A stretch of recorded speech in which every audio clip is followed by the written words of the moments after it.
About struggles. And we're going to talk to Kim about what it looked like for her as a brand new distributor and what struggles she specifically dealt with. So Kim, when you signed up as a brand new distributor, in what year again? 2012. Okay, so almost 4 years ago. What did it look like for you? Was everything perfect? Oh gosh, no. I mean, when I first got started, I saw the opportunity. I saw what I can make $600, and that would be really neat. But I had no clue what I was doing. I was in hotels. I didn't know how to sell a wrap. I mean, I avoided the sales department in the hotels because I didn't want to ever do sales. So I had no clue what I was doing. So that, and me being a green, that didn't sit well with me because I need to know, what am I doing? And you can't do that in this business. So you just got to run with it. So I love that you said you're a green. And all of you that know that personality color is something that they have to know everything about, everything before they got started. But you didn't do that. So you overcame that very quickly. Yes, I did. Do you want to talk about that? Okay, so what I realized was, even though I didn't know what I was doing, I saw your store, you had just promoted to ambassador in October that year, and I saw Chrissy DeJesus, I saw what they were doing, and I realized that they were normal, and if they could do it, that I could do it. They were staying home with their kids, I could stay home with my kids.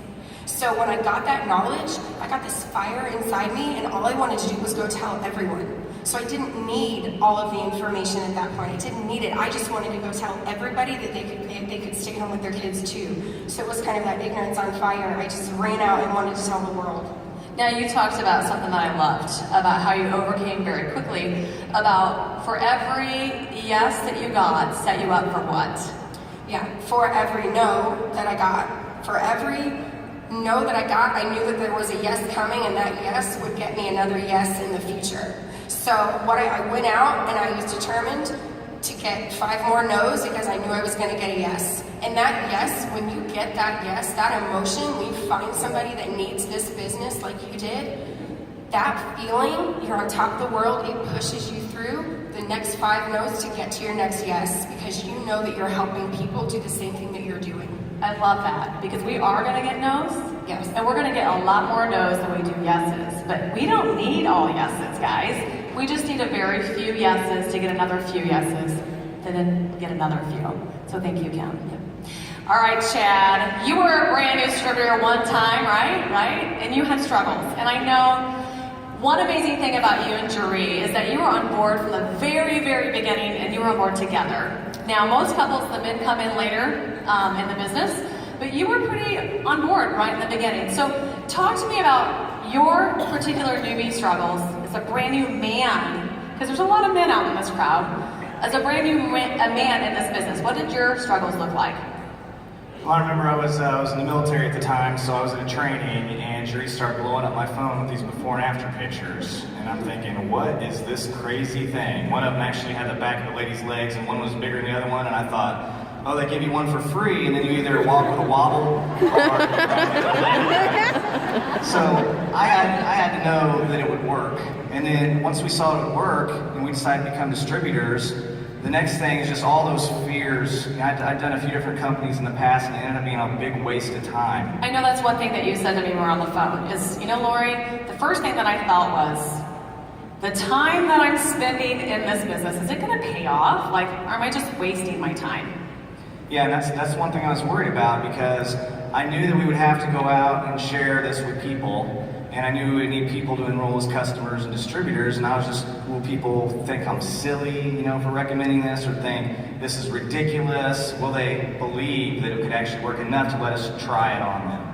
I love that. So how did you, I know you talked a little bit about overcoming that, but more specifically, you saw that fruit right away when you got to work, right? Right, we did, and Jeree wrapped and had incredible results right away, and then my sister did, and then my mother-in-law. So I had those pictures in my phone, and the before and after pictures, and I was so excited about that, I just started sharing with people, and Jeree sharing with people, and we just kept... You started rapping. You started rapping right away. You said, the one that raps the most wins, right?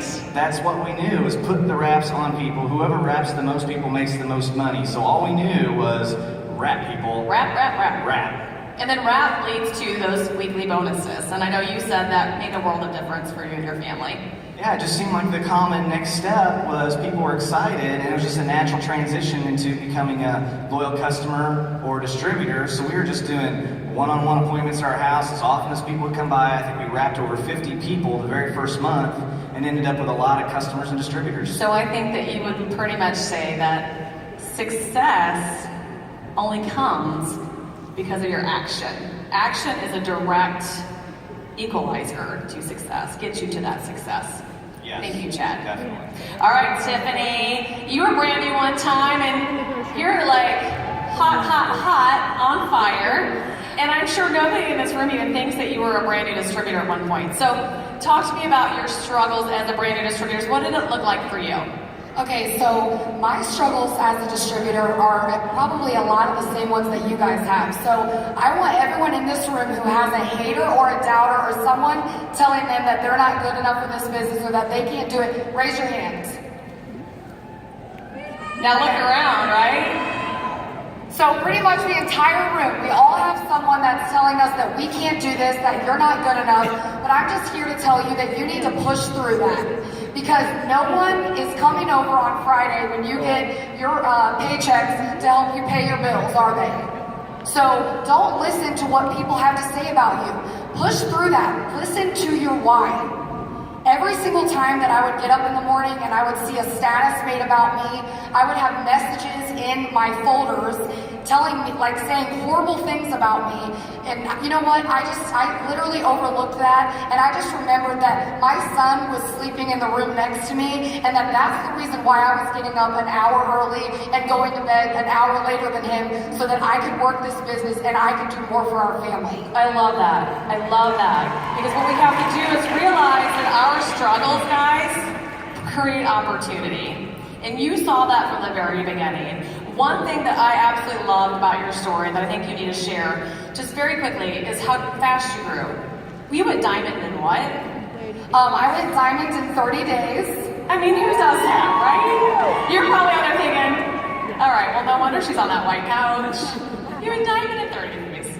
But you also, when we were talking, she talked about that being a struggle. That was a struggle, and how she overcame that struggle was keeping those goals that she had in mind, and knowing that you said you were at rap party after rap party after rap party, whether you felt like it or Exactly. not. You guys, I was tired, I was drained. There were times when I came home and Steven would get home from work and I would be going to a rap party and he would already be in bed by the time that I got home. And I remember thinking this, he always made me laugh when he said it. I would always say, well, I'll see you honey in about 2 hours it'll take for me to get this rap party done. He'd say, okay, yeah, I'll see you tomorrow. Because I'd be there for 4 or 5 hours chatting, grabbing people, signing them up as distributors and loyal customers. But no matter if you want to go or not, get there, because that's what's going to get you to the next level. Okay, so I love that. So, as you can see, they're all sitting here on the white couch today. Okay, so how do you go from a brand new distributor with those newbie struggles to overcoming those hurdles to find the success that you're looking for, whatever that is, whether it's ruby, emerald, diamond, ambassador, or white couch mount? How do you do it? And